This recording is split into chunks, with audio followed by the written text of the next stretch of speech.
What if the team that seemed simply solid in the Bahrain test was actually hiding the most dangerous car on the entire grid? Because while many eyes were on Red Bull, Ferrari or Mercedes, something was happening in the McLaren garage that began to seriously worry the rest of the teams. The Woking car not only completed an enormous number of laps during the tests, but each run revealed a worrying detail for its rivals. The car was fast, consistent, and also seemed to still have a lot of room for improvement. And this is where the story that is shaking the paddock before the Australian Grand Prix really begins. Because McLaren has made a completely unexpected decision, arriving at the first race of the year with practically the same technical package they used in Bahrain, without a big package of improvements, no radical changes. And yet, within the team there is enormous confidence in the car's performance. This has raised an inevitable question among engineers and analysts. What exactly have they found in Woking to be so calm when everyone else is still searching for answers? The reality is that the data left by the preseason is beginning to paint a very interesting scenario.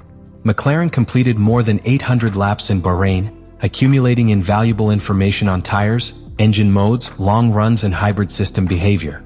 This volume of running allowed the team to understand the car much better than many of its rivals, something that in a new regulation can become a huge advantage.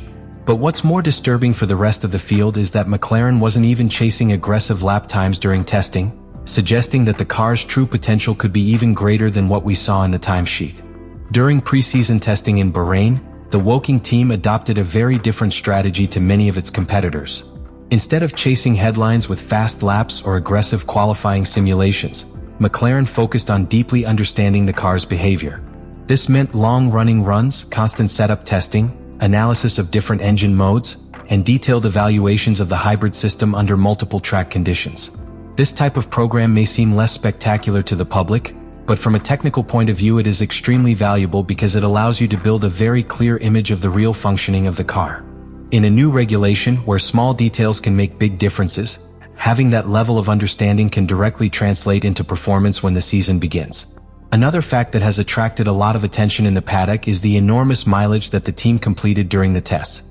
McLaren managed to exceed 800 laps in Bahrain, an impressive figure that reflects not only the reliability of the car but also the operational efficiency of the team on the track. Each of these laps allowed us to collect fundamental data on the car's behavior in different conditions of temperature, wind, and tire degradation. Additionally, engineers were able to experiment with different aerodynamic settings and mechanical settings, progressively unlocking more performance as the sessions progressed. This constant evolution during the tests is a very positive sign because it shows that the car responds well to changes and that there is potential that has not yet been fully exploited. But there is an element that makes the situation even more interesting. Unlike other teams that have already announced major upgrade packages for the first race of the year, McLaren has opted for a much more conservative approach. The car we will see in Australia will be practically the same one that rolled in Bahrain, something that may seem surprising in a Formula One where constant updates are the norm. However, this decision reveals something very important about the team's mentality. They are convinced that the base of the car is strong enough to compete from the start without the need for drastic changes. Rather than introducing new parts too early, the goal is to fully exploit the potential of the current package while continuing to learn about the car. This development philosophy also fits perfectly with the nature of a completely new rulebook. In this type of technical cycles, many teams often make the mistake of reacting too quickly, introducing modifications that are not always well understood. McLaren seems to have learned from past experiences and has decided to follow a different path. First understand every detail of the car and then evolve it more precisely. This approach may seem less spectacular at the beginning, but in the long term it is usually much more effective because it allows you to build a car that is more consistent and adaptable to different circuits. For all this, McLaren's arrival in Melbourne is surrounded by a mixture of expectation and caution. From within the team they have taken it upon themselves to tone down enthusiasm publicly, insisting that it is still too early to know what the real hierarchy between the teams is. However, in the rest of the paddock the perception is different. Engineers and analysts have begun to point out that the McLaren car could be among the most competitive on the grid since the start of the season. If this interpretation proves correct, then the Australian Grand Prix could be the first stage where we see the true impact of the project that has been quietly brewing in Woking for the past few months. And precisely that is where the real intrigue of this beginning of the championship begins. Because if McLaren has managed to build a car as solid as the Bahrain data suggests, then the balance of forces in Formula One could change much sooner than many expected. Australia will not only mark the start of a new season, it could also reveal whether the British team is ready to make the first big blow of the year against its rivals.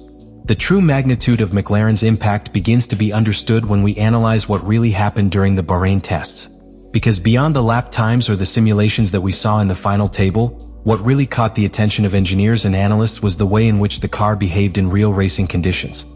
The Woking car was not only consistent during long runs, but also showed a very stable balance in different track conditions, something that is usually extremely difficult to achieve at the start of regulations. Many teams are still struggling with very narrow operating windows or aerodynamic balance issues, but McLaren seemed to ride with a naturalness that did not go unnoticed by its rivals. One of the most important aspects that the team wanted to understand during the tests was the interaction between the hybrid system and the behavior of the car in different phases of the lap. In the new technical era of Formula One, the electrical component of the engine has a much more decisive role in the overall performance of the car. This means that energy management, recovery modes and power delivery can radically change the competitiveness of a car depending on the circuit. McLaren dedicated an important part of its testing program to studying precisely these variables, alternating different configurations to see how they affected the pace on long runs. The goal was not just to be fast on one lap, but to understand how to optimize performance throughout an entire race. As the days of testing progressed, another interesting hint about the car's potential began to appear. Each setup change the engineers made seemed to unlock small performance improvements, suggesting that the car responds very well to adjustments. This type of behavior is extremely valuable for a Formula One team because it allows the car to adapt more easily to different circuits during the season. If a car is too sensitive or unpredictable, every modification can become a risk. But when the car responds progressively to changes, the development process becomes much more efficient. And that is precisely the feeling that McLaren left at the end of the tests. A car with a solid base and with a very broad potential for evolution. In addition, there is one detail that many paddock observers consider especially revealing.